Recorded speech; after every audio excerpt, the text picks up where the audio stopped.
मैं मोदी जी के लिए वोट का मुतालबा कर रहा हूं। वाह मोदी जी, आपकी क्या मोहब्बत है ऐसे किरदार के लोगों से, आप बताइए। और फिर आप देखते हैं कि बीजेपी कहती है कि यूनिफॉर्म सिविल कोड बनाएंगे। यूनिफॉर्म सिविल कोड गुजरात में अगर बनता है या कानून लाता है, अपने दिल पर हाथ रखकर गोधरा की जनता, गुजरात की जनता से कहना चाह रहा हूं कि अगर गुजरात की विधानसभा में यूनिफॉर्म सिविल कोड, यकसा सिविल कोड का कानून लाया जाएगा, तो क्या आप कांग्रेसियों पर भरोसा कर सकते हैं कि वो उसके खिलाफ बोलेंगे? क्या आप यकीन कर सकते हैं कि कांग्रेस उसके खिलाफ बोलेगी? पूछो कांग्रेसियों से कि गुजरात में यकसा सिविल कोड के ऊपर तुम्हारा क्या राय है, तो कुछ नहीं बोलेंगे, कुछ नहीं बोलेंगे। हाँ, अगर यहां से मजलिस-ए-इत्तेहादुल मुस्लिमीन का हमारा मुफ्ती हसन शब्बीर कामयाब होगा, तो यकसा सिविल कोड का कानून अगर लाया जाएगा, हमारे कानून में मदाखलत होगी, तो कम से कम एक दीवाना खड़ा होगा मुफ्ती और कहेगा कि तुम्हारे कानून को नहीं मानते। जिस तरह मेरा एमपी ओवैसी पार्लियामेंट में CAA के कानून को फाड़ दिया, मैं कानून को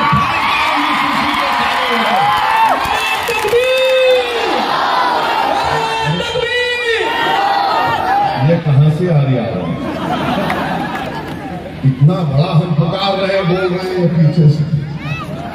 यूनिफॉर्म सिविल कोड का कानून, कांग्रेस कुछ नहीं बोलेगी, कुछ नहीं बोलेगी। आपको सोचना है, आपको फैसला लेना है। मेरे अजीज दोस्तों और बुजुर्गों, मेरी आपसे नम्र गुजारिश है कि 5 तारीख के दिन अगर आप मुत्तहिद होकर अपना एक वोट मजलिस के हक में इस्तेमाल करेंगे, तो इंशाअल्लाह ताला यहां से कामयाबी मजलिस-ए-इत्तेहादुल मुस्लिमीन की होगी, कामयाबी आपकी होगी, कामयाबी आपके ख्वाबों को पूरा करने के लिए होगी। और हमारी कामयाबी को रोकने के लिए आपके दरमियान में बहुत से लोग आएंगे, बहुत से लोग आएंगे जो नहीं चाहते कि यहां से मजलिस का उम्मीदवार कामयाब हो जाए। अरे मुझसे सवाल करो, मैं तुम्हारे सवाल का जवाब देने को तैयार हूं, मगर मुझे ये बताओ कि तुम मुझे 2 साल का हिसाब पूछ रहे हो, तो फिर 27 साल का हिसाब कौन देगा? मुझे बताओ।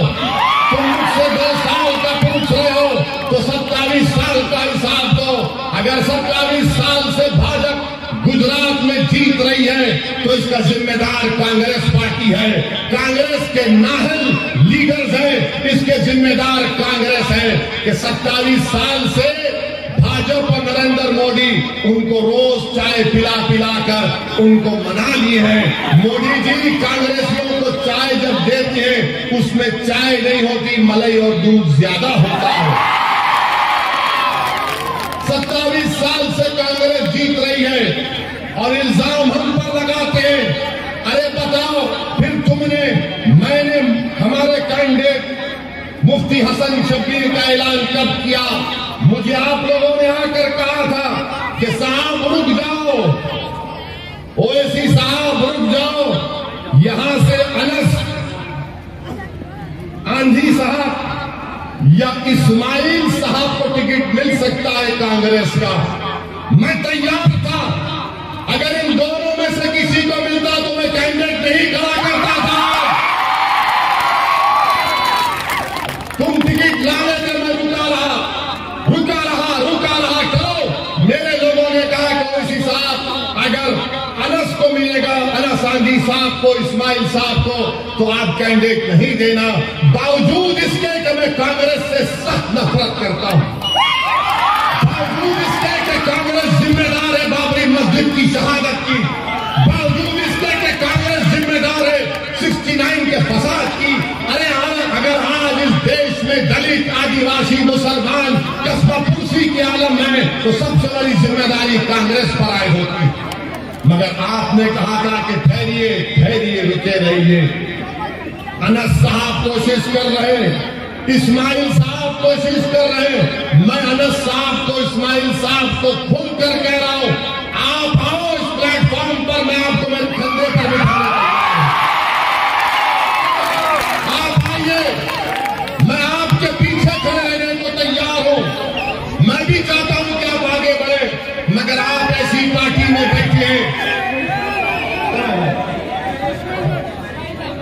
कहाँ है?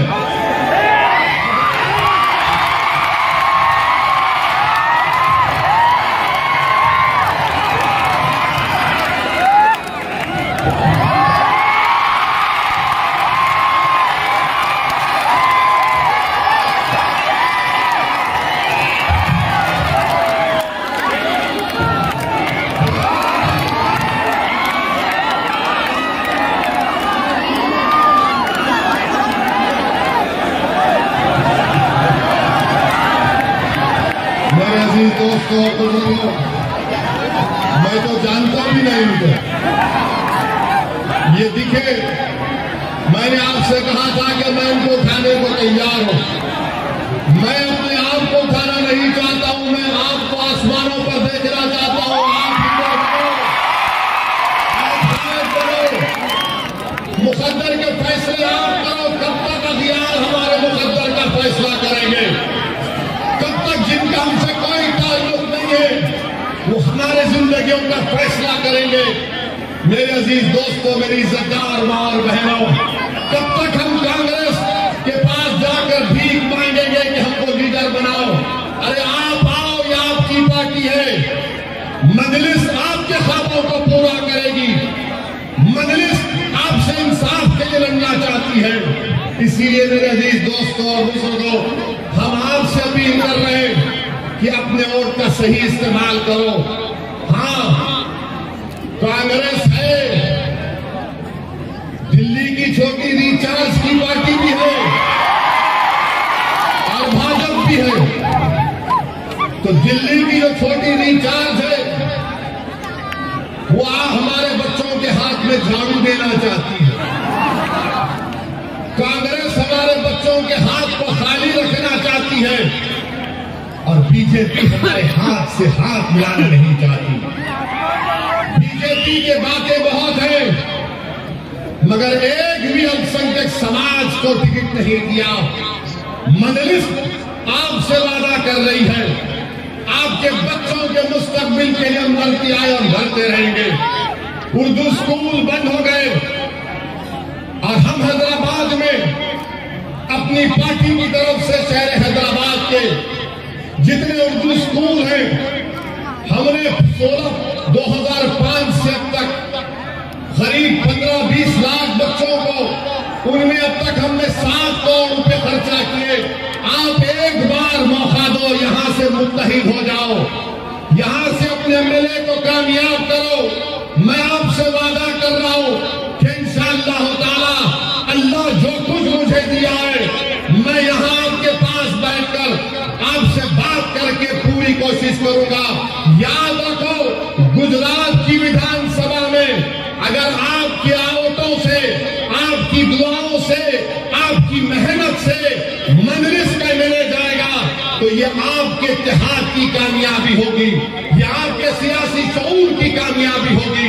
यही बात मैं आपको बार बार कह रहा हूं और आपसे भी कहना चाह रहा हूं कि जिसने बिलकिस के रेप करने वालों को संस्कारी कहा, तुम ओवैसी को पसंद नहीं करते, कोई बात नहीं, तुम ओवैसी से नफरत करते करो, मगर खुदा के लिए वो बिलकिस तो तुम्हारी बेटी, हमारी बहन भी है ना, जिसने उसके रेप करने वालों को, उसकी इज्जत लूटने वालों को संस्कारी कहा।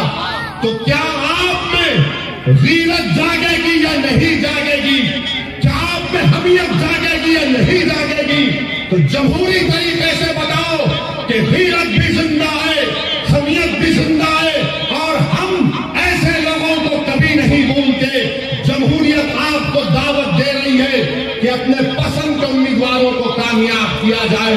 मैं गोधरा की जनता से अपील करता हूं, चाहे मुसलमान हो, दलित हो, हमारे हिंदू भाई हो, आदिवासी भाई हो, बताओ गोधरा में क्या काम हुआ? आपने कई मर्तबा सबको मौका दिया, एक मर्तबा यहां से मजलिस के उम्मीदवार को आप कामयाब करके देखो। आपने सबको आजमा लिया, अरे 5 साल के लिए मजलिस को आपकी खिदमत करने का मौका दीजिए। मैं आपको बता रहा हूं कि ड्रेनेज का मसला है गोधरा में।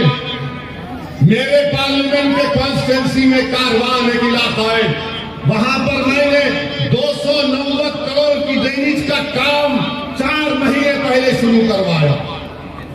आप करवा सकते हैं, लड़ने की जरूरत है, बोलने की जरूरत है और काम करने का जज्बा होना चाहिए, खिदमत करने का जज्बा होना चाहिए। मैं बुजुर्गों से अपील कर रहा हूं, मां और बहनों से अपील कर रहा हूं कि अभी तो जिद्दोजहद शुरू हुई है। आप अभी से नतीजे पर मत आइए खुदा के लिए, अभी तो ये जमहूरियत की जंग शुरू हुई है। आप जंग को खत्म होने दीजिए। आप सालों सालों कांग्रेस का साथ दिए। मैं एक जज्बा लेकर आया हूं, मैं ख्वाब लेकर आया हूं और रब्बे करीम जानता है कि मैं अपनी अनानियत के लिए कभी नहीं आया, न कभी आऊंगा। मेरा ख्वाब एक ही है कि जब ये नाइंसाफी को देखता हूं तो खून के आंसू निकलते हैं, मेरा जिस्म का रोंगटा रोंगटा खड़े हो जाता है कि कैसे इंसानों से इस तरह का बर्ताव किया जाता है। या तो आप घर में बैठकर रोए या फिर 5 तारीख को निकलकर पूरे एतमाद के साथ मजलिस के पतन के निशान पर और डालकर मजलिस इत्तेहाद मुस्लिमीन को आप कामयाब करिए। और मैं उनका